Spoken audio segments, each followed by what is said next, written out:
Hello everyone, welcome and welcome back to my channel. तो आज हम एक नया फ़ैन फिक्शन स्टार्ट करने वाले हैं जिसका नाम है माय ब्लडी वैलेंटाइन। ये फ़ैन फिक्शन इल्ट्री में है एंड लिंक डिस्क्रिप्शन में है। ये एक मॉडर्न फ़ैन फिक्शन है। ये स्टोरी मॉडर्न तो है बट इस स्टोरी में डिफरेंट क्रिएचर्स एग्जिस्ट करते हैं, जैसे कि ह्यूमंस, वैम्पायर, हुलीजिंग एंड डिफरेंट क्रिएचर्स। सो इस स्टोरी में लंजा एंड उसका पूरा फैमिली इमॉर्टल वैम्पायर है and Jiang Cheng, Jiang Yanli and Jiang family humans है। बट विंग वो ह्यूमन नहीं है, वो एक इमॉर्टल हुलीजिंग है जिसका 9 टेल है। वो एक हुलीजिंग तो है बट दुनिया के सामने वो एक ह्यूमन है। अब इसका रीज़न एंड बाकी का स्टोरी आपको आगे पता चलेगा। तो चलिए शुरू करते हैं आज का फर्स्ट पार्ट। गुसु रेसिस एक बहुत ही फेमस यूनिवर्सिटी है जो कि आज से नहीं सेंचुरीज से बहुत फेमस है। इस यूनिवर्सिटी को मोस्टली वैम्पायर्स लीड करते हैं एंड कुछ और क्रिएचर्स भी हैं। प्रॉब्लम यह है कि इस वर्ल्ड में ह्यूमंस एंड डिफरेंट क्रिएचर्स का एक साथ रहना बहुत ही मुश्किल है, क्योंकि ह्यूमंस बहुत ही साधारण सा होते हैं, उनका लाइफस्टाइल बहुत ही सिंपल होता है। बट डिफरेंट क्रिएचर्स लाइक हुलीजिंग या फिर वैम्पायर्स, उनका लाइफस्टाइल बहुत ही डिफरेंट होता है एंड वो पावरफुल भी होते हैं। इसलिए बहुत टाइम से एक ही प्रॉब्लम चला आ रहा है कि ह्यूमंस एंड वैम्पायर्स या फिर डिफरेंट क्रिएचर्स एक साथ एक ही जगह पर नहीं रह पा रहे हैं। उन लोगों को प्रॉब्लम हो रहा है। ये प्रॉब्लम सेंचुरी से चला आ रहा है। इसलिए गुसु रेसस में ह्यूमंस का आना बंद हो गया था।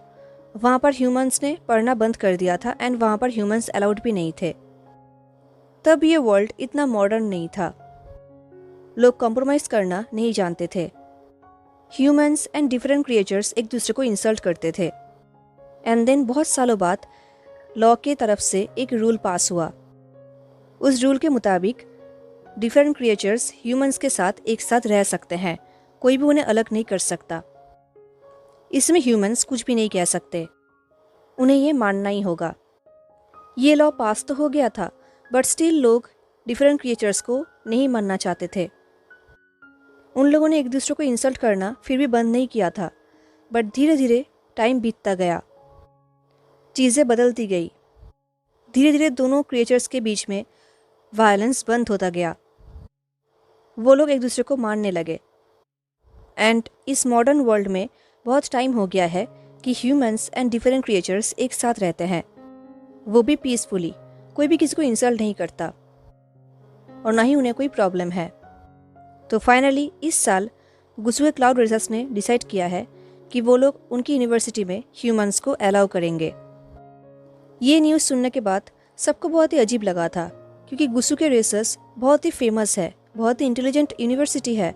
वो लोग इस बार ह्यूमंस को क्यों अलाउ कर रहे हैं? बहुत लोगों को डाउट था।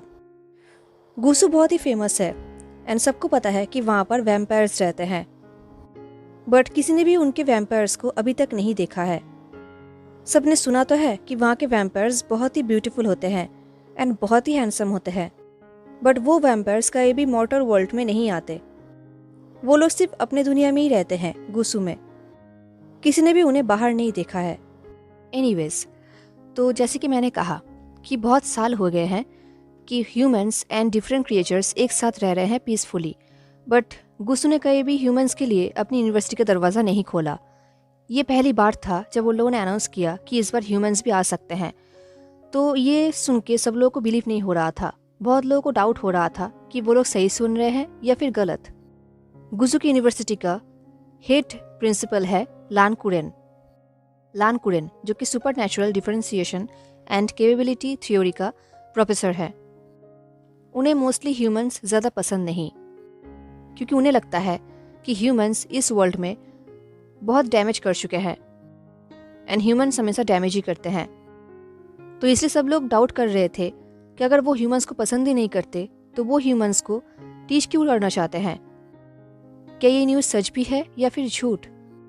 सब लोग इसी डाउट में थे, सिवाय जियांग फैमिली के। जियांग फैमिली में 3 चिल्ड्रन हैं। चिल्ड्रन नहीं, जो कि अब बड़े हो चुके हैं, एंड वो है जियान यानली, जियांग चैंग, ये दोनों ह्यूमंस है। एंड है वी वुशियान, जो कि दुनिया के नज़र में एक ह्यूमन है, बट इन रियलिटी वो एक 9-tailed इमॉर्टल हुलीजिंग है।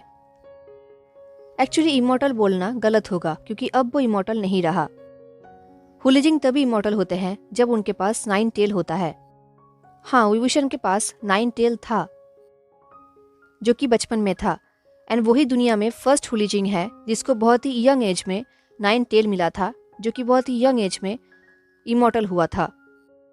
बट ये हैप्पीनेस उसके लाइफ में ज़्यादा टाइम तक नहीं रहा क्योंकि बहुत ही बचपन में उसके पेरेंट्स का डेथ हो गया था एंड वो अकेला पड़ गया था।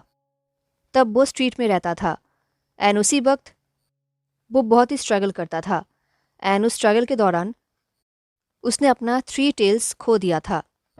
एंड देन जियांग फैमिली ने उन्हें अडॉप्ट किया, बट वो लोग चाहते थे कि विभूषण को अपना आइडेंटिटी छुपाना पड़ेगा एंड उसके टेल्स को छुपाने की वजह से विंग ने 2 और टेल्स खो दिया। देन उसके पास 4 टेल्स थे। देन एक बार मैराम्यू ने विंग को इतना हार्श पनिशमेंट दिया था कि विंग ने एक और टेल खो दिया था। तो अब फाइनली उसके पास ओनली 3 टेल है। विंग को अपना आइडेंटिटी इसलिए छुपाना पड़ता है क्योंकि ये वर्ल्ड मॉर्टल वर्ल्ड है। यहाँ पर डिफरेंट क्रिएचर्स ह्यूमंस के साथ रहते तो हैं, बट स्टिल उन लोगों के बीच में वो बात नहीं है जो ओनली ह्यूमंस के बीच में है। एंड विंग को एक ह्यूमन फैमिली ने अडॉप्ट किया था। जियांग फैमिली में हर कोई ह्यूमंस है सिवाय विंग के। तो अगर विंग अपना आइडेंटिटी नहीं छुपाता तो जियांग फैमिली के लिए, स्पेशली जियांग चैंग एंड जियान याली के लिए बाहर घुल मिलना या फिर जीना मुश्किल हो जाता, जो मैराम्यू नहीं चाहती थी। उनके लिए उनका चिल्ड्रन सबसे पहले है। वो विंग के लिए अपने चिल्ड्रंस का लाइफ खतरे में नहीं डाल सकते, तो इसलिए विंग को सबके साथ ह्यूमन बन के रहना पड़ता था। इनफैक्ट उसके ईयर्स को छुपाने के लिए उसने अपने हेयर भी लॉन्ग किया था ताकि उसके ईयर्स को कोई देख ना पाए। ये चीज़ें विंग के लिए जितना फिजिकली पेनफुल था उतना ही मेंटली पेनफुल था। उसे बहुत बुरा लगता था। वो अपने हेयर को लंबा करके अपने ईयर्स को छुपाता था एंड तलिस्मान के थ्रू अपने टेल्स को छुपाता था। इससे उसे बहुत ही हर्ट फील होता था। उसे लगता था ये चीज़ें उसके पेरेंट्स की तरफ से उसके लिए गिफ्ट है, बट अब उसे ये छुपाना पड़ रहा है। उसे अपने आप पर गिल्टी फील होता था, बट स्टिल जियांग फैमिली ने उसे अडॉप्ट किया है। विंग को उसके लिए इतना तो करना ही पड़ेगा एंड जियांग फैमिली उसे सब कुछ दे रहा है। इनफैक्ट विंग अपने सिबलिंग्स के साथ नॉर्मल ह्यूमन स्कूल में भी पढ़ता था एंड जियांग फैमिली हमेशा चाहते थे कि उनके बच्चों को हाई एजुकेशन मिले। वो चाहते थे कि उनके बच्चे एक बहुत ही बड़ा यूनिवर्सिटी में पढ़े। तो जैसे ही गुजुए क्लाउड रेसर्स ने ये अनाउंसमेंट किया कि उनकी यूनिवर्सिटी में ह्यूमंस आ सकते हैं, जियांग सिबलिंग्स ही फर्स्ट है जिनके लिए उनके फैमिली ने गुसू यूनिवर्सिटी में अप्लाई किया था। तो अब बहुत जल्दी तीनों जियांग सिबलिंग्स गुसू में पढ़ने के लिए जाने वाले हैं। विंग के लिए ये बहुत ही अच्छा अपॉर्चुनिटी था क्योंकि गुसू की यूनिवर्सिटी के अंदर अगर वो हुलीजिंग बनकर भी रहेगा तो कोई भी प्रॉब्लम नहीं होगा। वो वहाँ पर फ्रीली रह पाएगा, कोई भी उसे जज नहीं करेगा। फाइनली इतने सालों बाद विंग को एक फ्रीडम मिलेगा। तो फाइनली तीनों जियांग सिबलिंग्स रेडी होकर गुसू के लिए निकल गए। विंग थोड़ा हैप्पी था क्योंकि वो फाइनली बहुत टाइम बाद मैराम्यू से थोड़ा दूर जा रहा है। अब कुछ टाइम के लिए मैराम्यू उसे पनिशमेंट नहीं देंगे। विंग हैप्पी भी था बट वो नर्वस भी था क्योंकि उसने सुना है कि गुसू में सब लोग वैम्पायर्स हैं। वही वैम्पायर्स जिनके बारे में ज़्यादा कुछ लोगों को पता नहीं, वही वैम्पायर्स जो पब्लिक आई से दूर रहते हैं। विंग ने यह भी सुना है कि वो वैम्पायर्स बहुत ही ब्यूटीफुल है। विंग ने यह भी सुना है कि जो वैम्पायर्स होते हैं वो इंसानों का ब्लड पीते हैं, बट विंग ने कहीं भी लान वैम्पायर्स के बारे में ऐसा नहीं सुना है। उसने वेन वैम्पायर्स के बारे में सुना है क्योंकि वेन वैम्पायर्स लोगों को ऐसे ही पकड़ते थे एंड उनका ब्लड पीते थे। वो लोग ह्यूमंस के ऊपर बहुत अटैक करते हैं, बट विंग ने ये सब बातें आज तक लान वैम्पायर्स के बारे में नहीं सुना है। स्टिल विंग थोड़ा सा नर्वस था क्योंकि उसे पता है कि वो एक फॉक्स है। विंग एक बहुत ही ब्यूटीफुल फॉक्स है, तो वो जब भी रास्ते से जा रहा था हर कोई सिर्फ उसे ही देख रहा था। एंड अब विंग को आदत हो चुका है क्योंकि हर लोग हमेशा उसे ही देखते हैं क्योंकि वो है ही इतना ब्यूटीफुल। एनीवेज फाइनली वो लोग गुसू में पहुंच गए। जैसे उन लोगों ने गुसू में एंट्री किया उन लोगों ने एक इंसान को देखा जो कि उनके पास से ही गुजर रहा था, जो हद से भी ज्यादा ब्यूटीफुल था। इतना ब्यूटीफुल इंसान विंग पहली बार देख रहा था। विंग का आइस उससे हट ही नहीं रहा था एंड सडनली उस इंसान ने भी विंग की तरफ देखा अपने गोल्डन आइस से। उन लोगों का आई लॉक हुआ एंड जैसे उस इंसान ने विंग की तरफ देखा, विंग का ब्रीथिंग भी रुक गया। वो ब्लश करने लगा। वो सोच रहा था वो तो गे भी नहीं है, पर वो इस इंसान को देखकर ऐसा क्यों फील कर रहा है, उसे इतना वीक क्यों फील हो रहा है। विंग उस इंसान को ऐसे ही देख रहा था एंड वो इंसान भी विंग को देख रहा था। देन उस इंसान ने अपने फेस टर्न कर लिया एंड वो वहां से चला गया। उसके बिहेवियर, उसके गेस्चर, उसके आउटफिट देख के विंग समझ गया था कि वो एक लान है। बट विंग सोच रहा था कि इस इंसान का ऐसा हिम्मत कैसे हुआ कि उसने विंग से अपना आइस टर्न किया। आज से पहले ऐसा कभी भी नहीं हुआ था। कोई भी इंसान विंग से अपने आइस को टर्न नहीं कर पाया था, बट इस इंसान ने ऐसे ही मूव ऑन कर लिया। और यहाँ पर विंग, जिसको सिंपली पता था कि वो एक स्ट्रेट है, बट इसे देखकर अब विंग को अपने सेक्सुअलिटी पर क्वेश्चन आ रहा है। ये सोचते ही विंग का पूरा बॉडी ऐसे हॉट ही हो गया, गुस्से में या फिर कुछ और, ये विंग को भी पता नहीं। विंग सोच रहा था उस इंसान को देखकर उसका ऐसा हालत है एंड वो इंसान ऐसे ही चला गया जैसे कि कुछ हुआ ही नहीं। एनीवेज, गुस्से में आकर विंग ने डिसाइड कर लिया कि वो यहाँ पर वैम्पायर्स के बारे में रिसर्च करेगा। वो हर एक इन्फॉर्मेशन जानकारी रहेगा, क्योंकि लान वैम्पायर्स एक मिस्ट्री है, तो विंग उनके बारे में पूरा जानना चाहता है। एनीवेज, स्टूडेंट्स को उनका डोम दिया गया। स्टूडेंट्स का क्लास एक साथ ही होने वाला है, I mean vampires, humans and other species, पर उनका रहने का प्लेस डिफरेंट है। ह्यूमंस का डोम्स अलग है एंड बाकी स्पीसीज का डोम्स अलग है। ये उनके सेफ्टी के लिए किया गया है। सिर्फ क्लास के वक्त वो लोग एक साथ रहेंगे, अदरवाइज वो लोग अलग रहेंगे। क्लासेस स्टार्ट हुआ एंड विंग को क्लासेस बहुत ही बोरिंग लग रहा था। उन लोगों के लिए बहुत सारे सब्जेक्ट्स थे जो कि विंग के लिए बहुत ही बोरिंग थे, सिवाय बायोलॉजी एंड वैम्पायरिक लिटरेचर। ये सब्जेक्ट्स विंग के लिए बहुत ही इंटरेस्टिंग थे, एंड हिस्ट्री भी, क्योंकि इन सब्जेक्ट्स से विंग को बहुत सारी इंफॉर्मेशन मिल रहे थे एंड विंग बहुत कुछ नया जान भी पा रहा था। देन आज के लास्ट क्लास में विंग ने देखा कि वही लड़का उसके साथ इस क्लास में है। ये देख के विंग सरप्राइज्ड हो गया। इसका मतलब ये क्लास उन दोनों का सेम है। विंग ने देखा कि वो इंसान क्लास में आकर विंडो के पास आकर बैठ गया जहाँ पर धूप आ रहा था। ये देख के विंग सोच रहा था वैम्पायर्स को तो सूरज की रोशनी से एलर्जी होता है ना, तो ये इंसान ऐसे धूप में कैसे बैठा हुआ है। अब विंग से रहा नहीं गया, तो वो उसके पास चला गया। उसने स्माइल किया और कहा, हाय, मैं विंग हूँ। वो इंसान बुक पढ़ रहा था। उसने कहा उसने एक बार भी विंग की तरफ नहीं देखा। ये देख के विंग ने पाउट किया, तो विंग ने झांक के उस इंसान के उस बुक को देखा जहां पर वैम्पायरिक लैंग्वेज में कुछ लिखा हुआ था एंड विंग इस लैंग्वेज को जानता है। वो देख रहा था ये गॉर्जियस मैन उसे इग्नोर कर रहा है, जो कि विंग को पसंद नहीं। तो विंग ने फिर से अपने आप को इंट्रोड्यूस कराया, बट इस बार वैम्पायरिक लैंग्वेज में। ये सुनते ही उस इंसान ने विंग की तरफ देखा, शॉक्ड होकर, एंड फाइनली विंग को सेटिस्फाइड फील हुआ। तो विंग ने एक बिग स्माइल किया। उस मैन ने पूछा, तुम्हें ये कैसे पता? ये सुन के विंग ने स्माइल किया और कहा, जस्ट क्यूरियस था तो सीख लिया। एंड वैसे भी मैं वैम्पायर्स की यूनिवर्सिटी अटेंड कर रहा हूँ, तो मुझे थोड़ा प्रिपेयर्ड होकर आना चाहिए था ना, इसलिए। ये सुनकर उस मैन ने शाई किया एंड वो फिर से बुक को पढ़ने लगा। ये देख के विंग ने कहा, मुझे तुम्हारा नाम नहीं पता। उस मैन ने कहा, लनजान, कर्टेसी नेम लांगवांगजी। ये सुनकर विंग को रियलाइज हुआ कि लान वैम्पायर्स अपने कर्टेसी नेम यूज करते हैं। विंग ने पूछा, क्या मैं तुम्हें लंजा बुला सकता हूँ? आई मीन, अभी तो हम दोस्त हैं ना, इसलिए यही सही रहेगा। ये सुनकर लंजा का एक्सप्रेशन चेंज हो गया। उसने कहा, किसने कहा कि हम दोस्त हैं? ये सुनकर विंग को रियलाइज हुआ कि लंजा के हिसाब से वो दोनों दोस्त नहीं है। तो विंग ने कहा, लंजा, तुम कितने क्रूअल हो। इसका मतलब मुझे और भी हार्ड वर्क करना पड़ेगा तुम्हारे दोस्त बनने के लिए। लंजा ने कोई रिस्पॉन्स नहीं किया, बट विंग हार मानने वालों में से थोड़ी है। वो भी स्टबर्न है। तो क्लास के दौरान वो लंजा के पास ही आकर बैठ गया एंड उसने लंजा को बहुत डिस्टर्ब किया, उसे टीज किया, उसके लिए नोट्स लिखी, ड्राइंग किया। लंजा उसे इग्नोर कर रहा था बट विंग फिर भी ये सब कर रहा था। ये लंजा के लिए बहुत ही फ्रस्ट्रेटिंग था।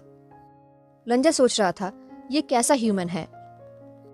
लंजा को पता नहीं था कि वो कोई ह्यूमन नहीं है, क्योंकि विंग अभी भी अपने आइडेंटिटी छुपा कर रखा था। उसने अपने टेल्स को अपने यूनिफॉर्म से ढक दिया था, क्योंकि ये उसका हैबिट। वो भूल चुका था कि वो यहाँ पर फ्रीली रह सकता है। एनीवेज, वो कंटिन्यू लंजा को परेशान किया जा रहा था। जब उसे फिर भी लंजा का अटेंशन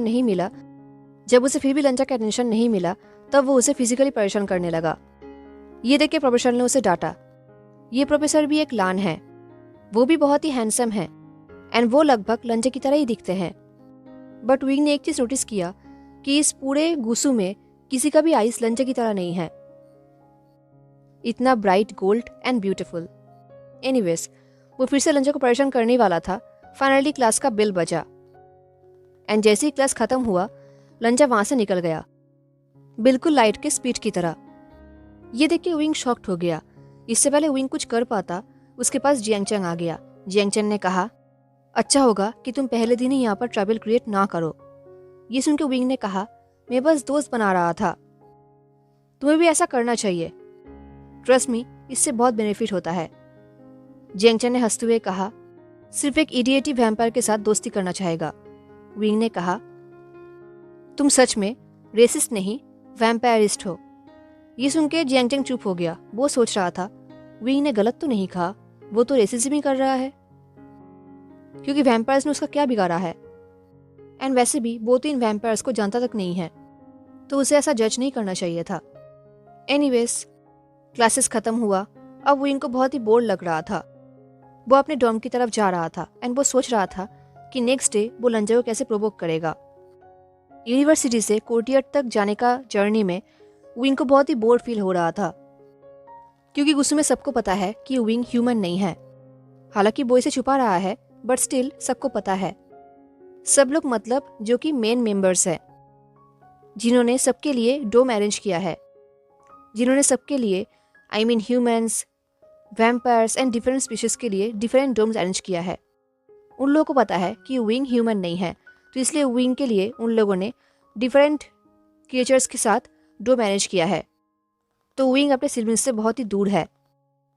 विंग का डोम नॉर्थ ईस्ट में है, जियांगचैन का डोम साउथ ईस्ट में एंड यानली का डोम साउथ वेस्ट में, जो कि एक दूसरे से बहुत दूर है। तो विंग को बहुत ही बोर फील हो रहा था एंड बहुत टाइम बाद वो अपनी सिस्टर से इतना दूर है, उसे बिल्कुल भी अच्छा नहीं लग रहा था।